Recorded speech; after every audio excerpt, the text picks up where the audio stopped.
Queria agradecer muito essa oportunidade de estar aqui debatendo um assunto de tamanha importância, que é a questão petróleo.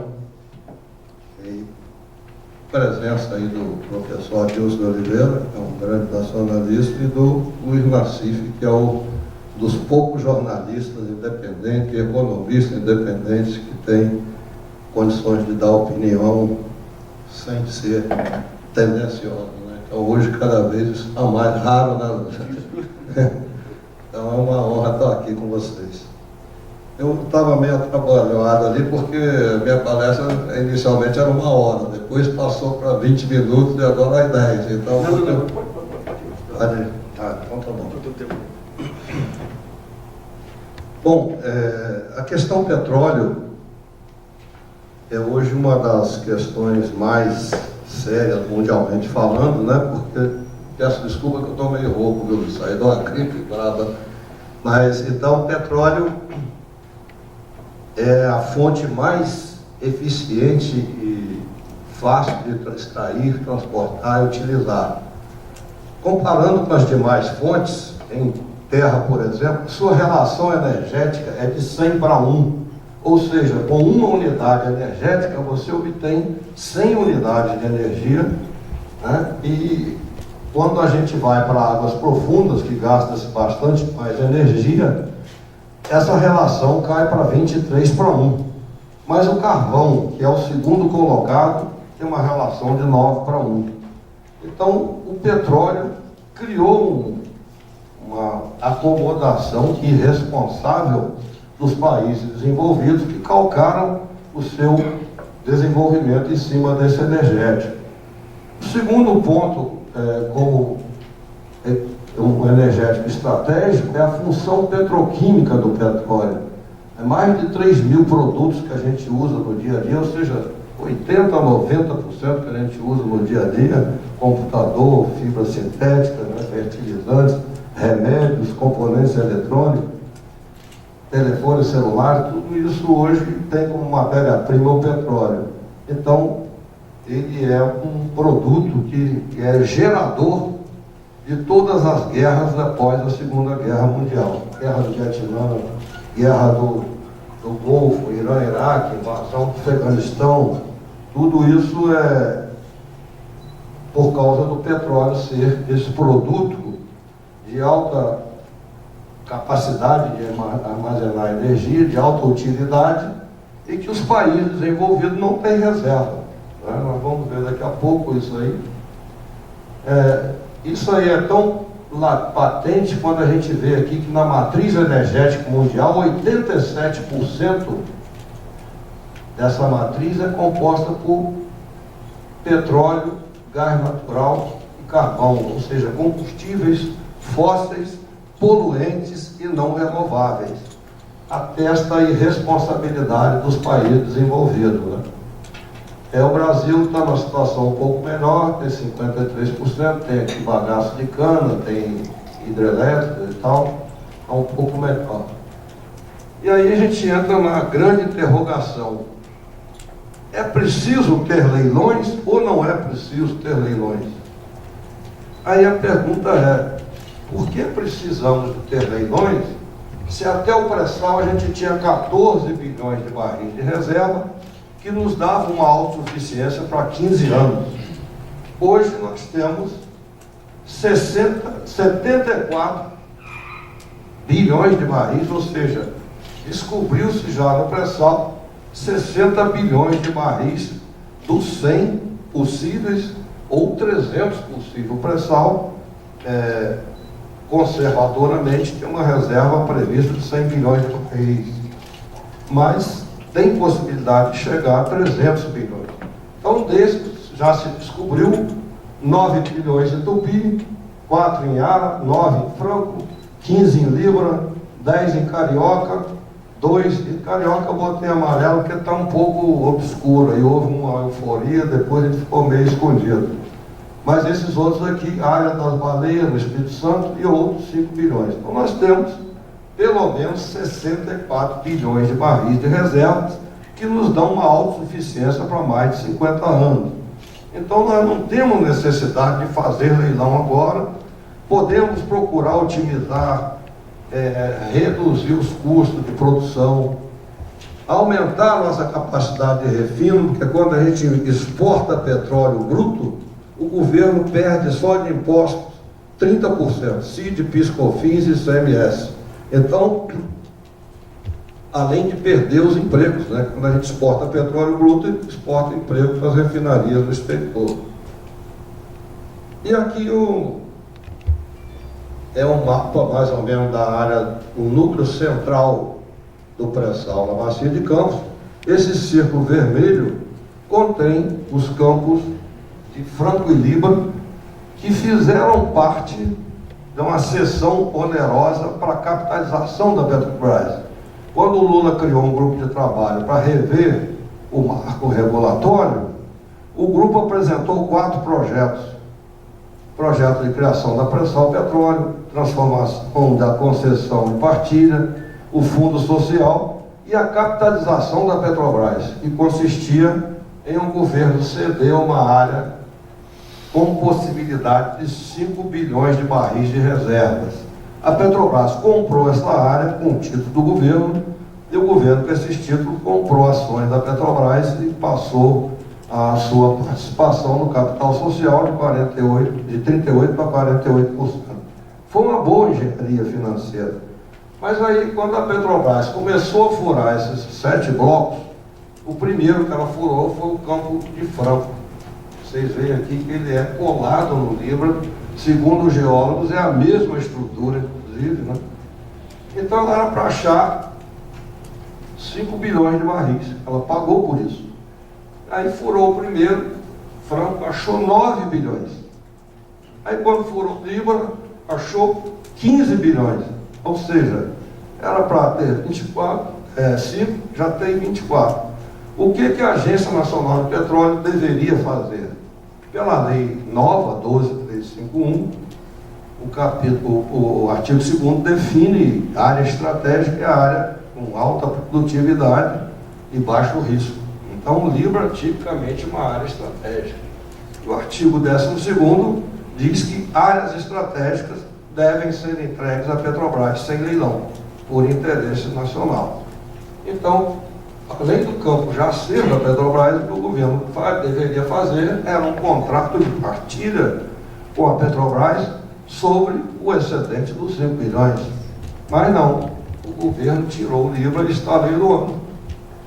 Ou seja, nem país militarmente ocupado leiloa petróleo já descoberto. Isso é um absurdo completo, você leiloar um petróleo já descoberto, perfurado, comprovado. Não tem sentido isso, né? Mas estão leiloando o Líbano.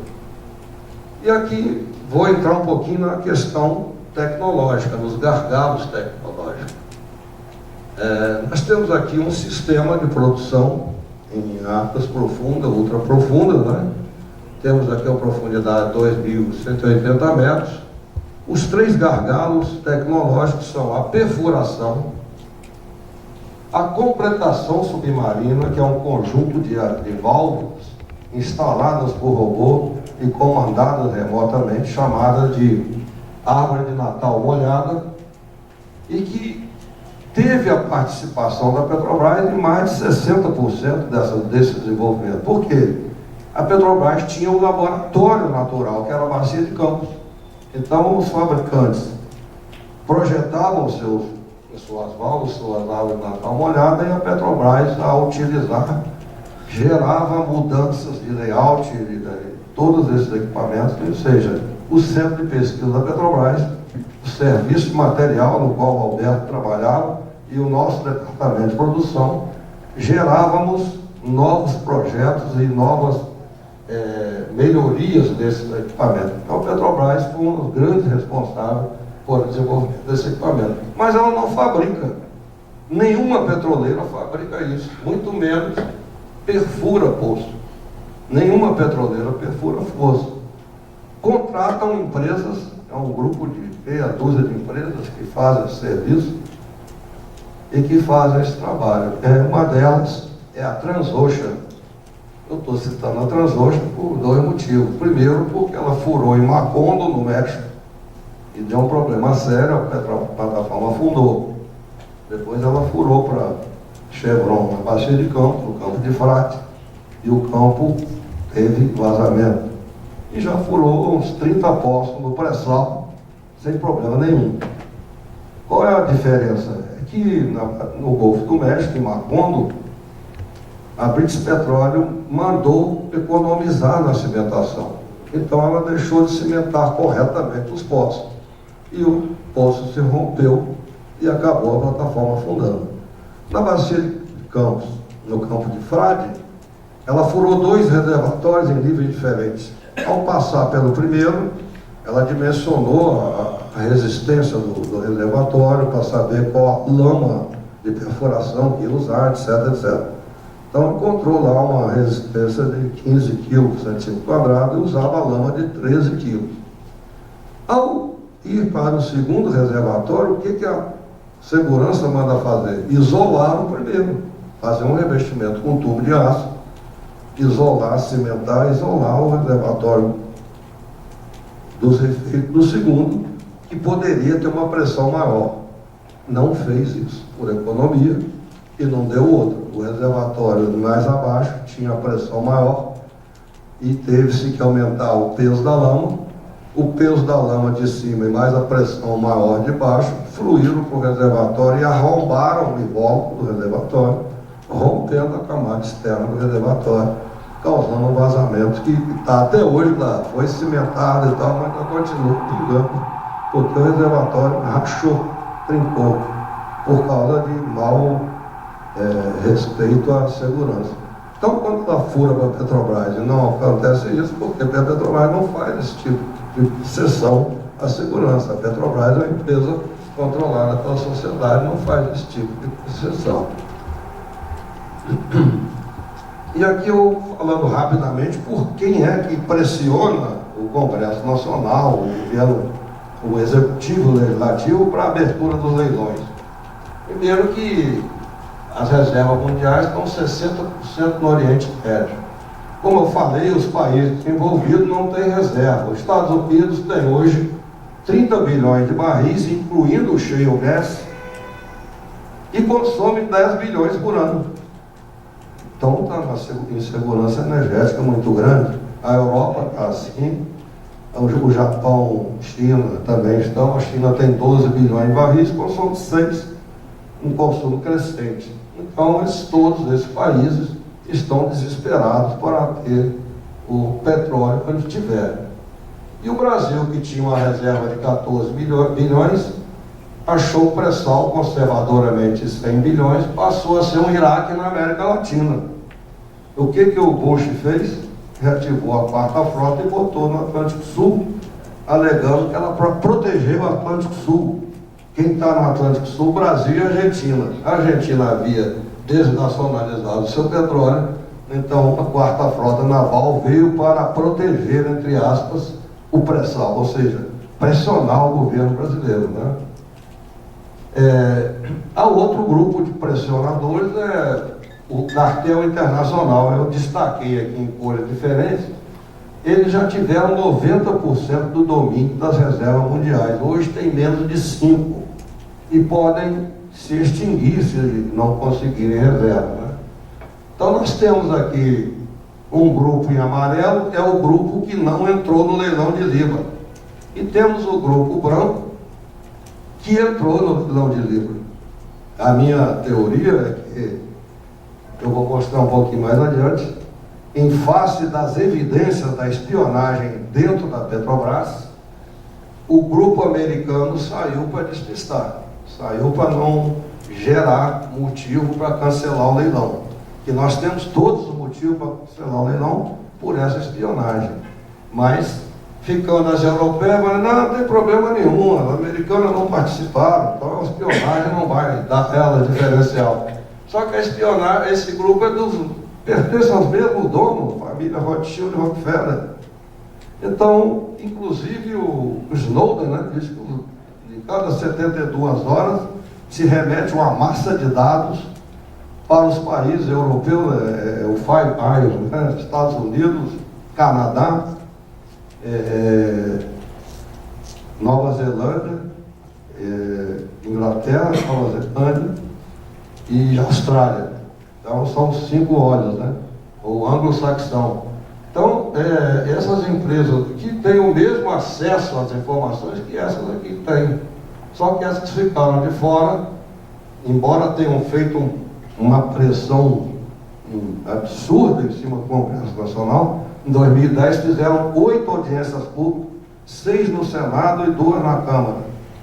Para vocês terem uma ideia, cada audiência pública com 2 lobistas, presidido pelo João Carlos De Luca, presidente do IBT. E cada audiência pública com 2 lobistas, então você tem 8 vezes 5, 40, 80 palestras de lobistas. Nós pedimos para fazer o contraponto, nos deram 10 minutos. É muito democrático. Enfim, esse são os grandes. E aqui mostra, nós estamos chegando ao pico de produção mundial, a tendência vai ser cair fortemente. Isso aqui é uma curva que está nesse site aqui. Eu separei para ficar melhor a leitura, mas aqui em 2020 a oferta mundial deve cair para 60 bilhões de barris. E nós não temos o consumo deve continuar aqui, então essa defasagem teria que ser preenchida por outra. Obrigado. Tem 5 minutos, então vou correr um pouco. Rapidamente, isso aqui é gráfico da ANP, mostra que a participação governamental dos países exportadores fica na faixa de 80%, e nós tínhamos a lei anterior do Fernando Henrique, o Brasil recebia 10% em dinheiro e 100% do petróleo de quem produzia. Comparando com o exterior, eles ficam com 80% do petróleo produzido. Aí agora então vamos entrar, aí vou falar um pouco em gargalo tecnológico aqui também. Fatos e dados contra o leilão de fibra. Se a presidenta Dilma suspendeu a viagem, é porque tem algo sério, né? Ela foi espionada a nível de senha de cartão de crédito e prontuário médico, segundo informam aí os informantes, né? E a Petrobras também foi profundamente espionada.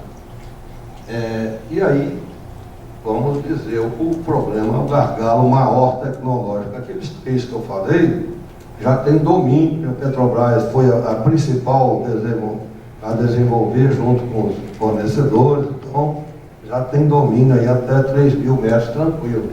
Agora, esse gargalo tecnológico aqui é quebrado. Todos os poços marinhos, todos os dados da Petrobras, estratégicos ou não, estão num centro integrado de processamento de dados. E esse centro integrado de processamento de dados usa o software OpenWells da Landmark.